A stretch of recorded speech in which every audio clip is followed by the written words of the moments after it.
대기만성이란 사자성어가 있습니다. 큰 그릇을 만들기 위해서는 시간이 오래 걸린다 라는 뜻으로 큰 인물이 되려면 많은 시간과 노력이 필요하다는 의미입니다. 밀리터리에 빗대어 생각해보면 좋은 무기를 만들기 위해서는 그만큼 시간은 물론 시행착오도 많이 겪어야 한다는 의미로 해석할 수 있습니다. 항공모함이라는 함종은 대기만성에 딱 떨어지는 함종이 아닐까 생각합니다. 최초의 항공모함인 호쇼를 시작으로 다양한 컨셉이 시도됐고 다양한 기술을 적용해 발전해 나갔습니다. 항공기가 보다 효율적으로 갑판을 착함하기 위해 어레스팅 와이어와 후크를 개발하기도 하고 관제탑을 설치해 효율적으로 항공기를 관리하게 됩니다. 그런데 여기 항공모함에 뉴스탠드를 제시한 항공모함이 있습니다. 이 항공모함은 현재 현역이며 영화 탑건 매버릭을 비롯해 다양한 미디어 매체에 등장했으며 얼마나 강력한지 이 항공모함 하나로 중소국가의 해군과 공군 전력을 합친 것과 맞먹는 전투력을 가진다고 말할 정도로 정말 떠다니는 공항이라고 말해도 손색이 없는 항공모함으로 제작되었지요. 과연 이 항공모함은 어떤 항공모함이며 어떤 시행착오를 걸쳐 완성되었을까요? 오늘 이야기할 네이비설은 핵추진 항공모함의 완성형 니미츠급 항공모함입니다.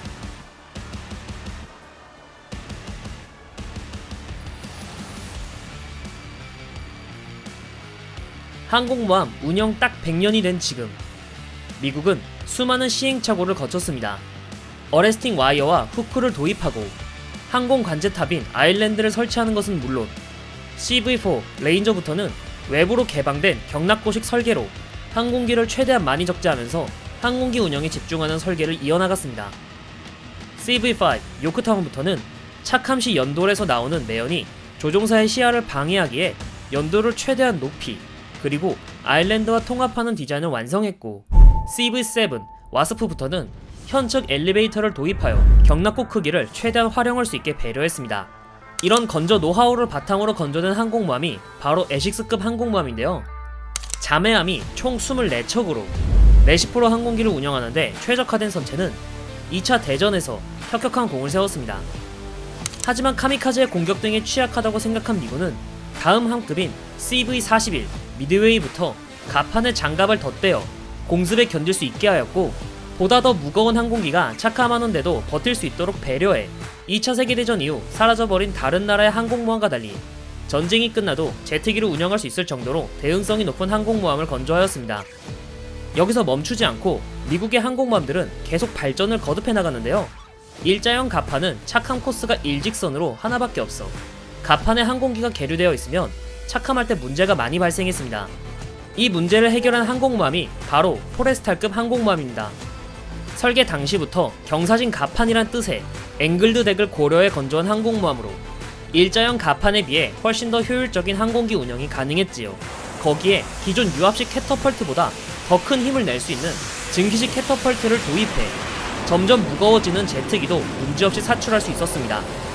사실 포레스탈급 항공모함은 현대 항공모함 디자인의 완성형이었기에 다음 함급인 키티호크급 항공모함 또한 포레스탈급 항공모함의 엘리베이터 배치를 비롯한 문제점을 보완하는 선이었다고 전해지지요.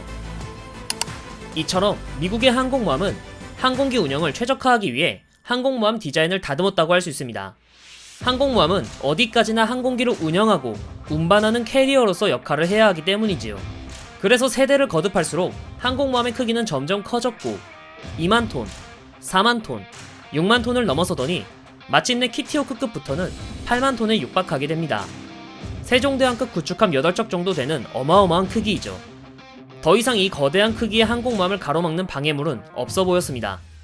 하지만 미국은 여기에 만족하지 않고 더 크고 캐리어로서 더 효과적인 항공모함을 원했고 언제 어디서든 무제한으로 항해하기를 바랬습니다. 바로 핵분열의 원리를 이용해서 말이지요.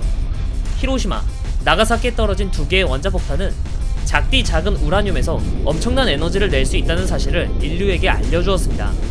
원자력 추진 체계의 시작이죠. 시작은 잠수함부터였습니다. 잠수함들은 잠수 중에 산소를 공급받을 수 없어 배터리를 이용해 항해를 했는데요. 이 배터리가 방전되는 순간 잠수함은 더 이상 자망할 수가 없어 물 밖으로 나와 엔진을 돌려 충전할 수밖에 없었죠. 이것은 잠수함의 아킬레스건이었습니다. 미국은 이 아킬레스건을 없애기 위해 원자력 추진 잠수함을 건조했는데요. 이 잠수함이 바로 세계 최초의 원자력 추진 잠수함인 노틸러스입니다. 원자력 추진 체계 덕분에 노틸러스는 바다 깊숙한 곳을 무제한으로 항해할 수 있었고, 이것은 2차 대전 당시 독일 해군이 그렇게도 바라던 진정한 잠수함의 모습이었습니다. 노틸러스의 성공적인 진수 이후 같은 추진 체계를 항공모함에도 사용했으면 좋겠다라고 생각했고, 이미 잠수함도 성공한 마당에 핵 추진 항공모함을 마다할 이유가 없었기에 바로 건조 계획에 착수하게 됩니다. 그렇게 처음 건조된 항공모함이 바로 CVN-65 엔터프라이즈입니다. 최초의 원자력 추진 항공모함이란 타이틀을 가진 항공모함으로 2차 세계대전에서 활약한 엔터프라이즈의 계승함이지요. 이전 군함인 키티호크급 항공모함과 비교해 길이가 조금 더 길어졌는데, 이 이유는 반응로로 들어가는 A4W 반응로가 만족할 만한 출력을 내기 위해서는 8개의 원자로를 넣어야 했기 때문이죠. 어쨌든 엔터프라이즈는 세계 최초의 핵 추진 항공모함으로서 항공모함의 새로운 지표를 연 이정표였습니다. 특히 원자력 추진 호위함들과 함께 무보급 세계 일주 항해를 하며 같이 찍은 이 사진은 핵 추진 체계의 미래를 보여주는 것과 같았죠. 그러나 아무리 그래도 8개의 원자로는 함내의 부피를 상당히 많이 차지했기에 서둘러 원자로를 개량하게 됩니다. 그 결과 기존보다 4배나 많은 발전량을 만들어낼 수 있는 원자로로 개량에 성공하면서 2기만으로 26만 마력을 낼 수 있게 되었죠. 오늘의 주인공 니미츠급 항공모함은 A4W 가압수형 원자로 2기에서 나오는 힘으로 4기의 프로펠러를 돌려 30노트의 속도로 무제한 항해가 가능한 슈퍼캐리어입니다. 니미츠급 항공모함은 만재배 수량 10만 톤, 전장 332.8m, 폭 76.8m, 기관 출력 26만 마력, 최대 속도 30노트 이상 가지는 세계 최대의 슈퍼캐리어입니다. 이 거대한 군함을 운영하기 위해 함승조원은 3,500명, 항공대 인원은 2,500명으로 총 6천여 명이 필요하다고 전해집니다. 워낙 규모가 커서 항공모함 자체에 치과나 편의점, 헬스장, 도서관, 수영장, 자체 방송국, 박물관 등 어지간한 시설은 다 있어서 떠다니는 도시라고 불릴 정도이지요. 니미츠급의 최대 장점은 항속거리가 무제한이라는 점입니다. 이전까지 모든 항공모함은 연료를 태워 추진하는 방식이었습니다. 따라서 작전을 지속적으로 하기 위해서는 끊임없이 보급을 받아야 했습니다. 그러나 원자력 추진은 군함을 움직이기 위한 보급을 따로 받을 필요가 없기 때문에 미국이 원하는 곳에 언제든지 배치할 수 있다는 장점을 가집니다. 따라서 이론상 니미츠급 항공모함의 작전 반경은 식량과 탄약, 그리고 승조원의 정신 건강에 의해서만 제한됩니다. 전략적으로 보자면 재래식 항공모함의 경우 항구에서 출항했다고 하면 항공모함의 항속거리와 항공기 항속거리를 합친 범위로 한정할 수 있지만, 핵 추진 항공모함은 대양 모든 범위에서 항공기가 출격할 수 있으니 존재 자체만으로 억제력을 가질 수 있습니다. 또한 모든 군함은 연료를 태우고 난 뒤 연료로 매연이 배출됩니다. 일반적인 수상함들의 경우 문제가 없지만 항공모함의 경우 이 매연은 갑판 주변에 난기류를 만들고 조종사들의 시야를 방해하기에 착함에 방해되는 요소였습니다. 하지만 핵 추진 항공모함은 연료를 태우지 않기 때문에 매연을 만들지 않습니다. 때문에 조종사들의 시야 및 난기류를 걱정할 필요가 없어 착함 시 조종사들의 부담이 적지요. 여기에 세계에서 유일한 슈퍼캐리어이기 때문에 랜딩존도 최대한 넓게 만들었습니다. 캐터펄트 또한 4기나 되는데요. 원자로에서 나오는 뜨거운 증기의 힘을 사용하는 니미츠급 항공모함은 최적의 컨디션일 때 4개의 캐터펄트에서 분당 12기의 항공기를 출격시키는 게 가능했습니다. 이는 캐터펄트 하나당 20초에 하나씩 항공기를 사출할 수 있다는 의미라는 것이죠. 이렇듯 니미츠급 항공모함은 이전 항급부터 차곡차곡 쌓아왔던 노하우를 바탕으로 항공기 운영에 최대한 집중한 디자인이었습니다. 그렇기 때문에 자체 무장은 빈약한 편이라 시스페로우 혹은 ESSM 대공 미사일을 2기를 운영하며 근접 방어 체계로 펠렁스 2기와 램 2기만을 운영하죠. 때문에 적이 니미츠급을 향해 대량으로 미사일을 발사하기라도 한다면 니미츠급은 거의 대응하지 못합니다. 하지만 니미츠급은 혼자서는 절대 작전을 하지 않습니다. 알레이버크급 이지스함 2척에서 3척, 타이콘데로가급 순양함 1척이 니미츠급을 호위하며 1척 혹은 2척의 LA급 잠수함이 바다 아래에서 혹시나 모를 잠수함 공격에 대비하지요. 덕분에 니미츠급은 주변 해역 및 공역을 통제하는 것은 물론 항공기를 통한 다양한 작전을 할 수 있게 되었습니다. 대부분이 호넷과 슈퍼 호넷으로 이루어져 말벌집이라는 별명이 지어졌기도 합니다. 하지만 냉전 시기에는 F-14 톰캣, F-4 팬텀 등 다양한 항공기를 운영하기도 했지요.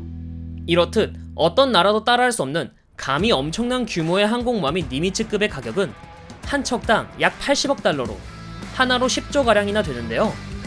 단순히 니미츠급 항공모함 획득 비용만 10조라는 것이지 함재기나 기타 운용 비용까지 생각하면 상상할 수 없을 정도입니다.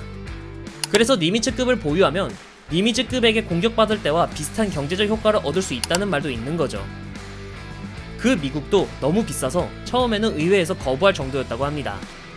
니미츠급 항공모함은 1968년 니미츠가 기공을 시작한 뒤 73년에 진수되었고 그 이후 2009년까지 총 10척의 항공모함이 진수되었습니다.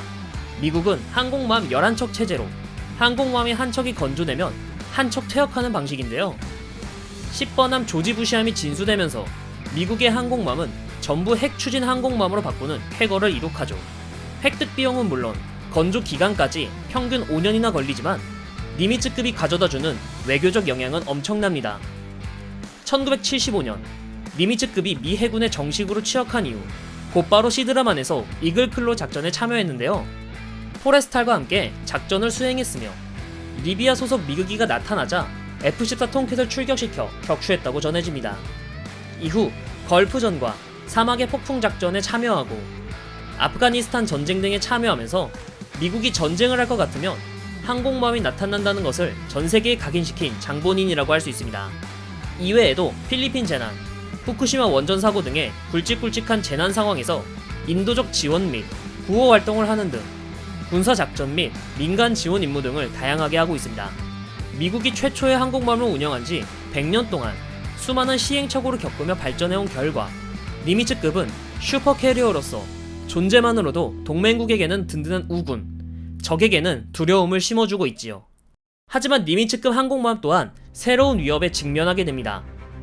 중국과 러시아는 대함 탄도 미사일과 초음속 순항 미사일 등을 개발해 니미츠급을 위협하고 있으며 특히 중국 해군의 성장으로 더 이상 바다에서의 우위를 장담할 수 없게 되었기 때문이죠. 이에 미국은 이지스 레이더를 항공모함에 장비해 넓은 반경을 사각 없이 감시하길 바랬는데요.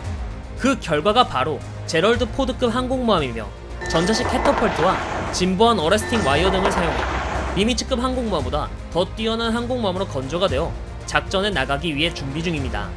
현재 제럴드 포드급 항공모함은 니미츠급 항공모함과 1대1로 교체될 예정이며 향후 제럴드 포드급이 계속 건조되면 1번함 니미츠부터 차례차례 퇴역할 예정이라고 합니다.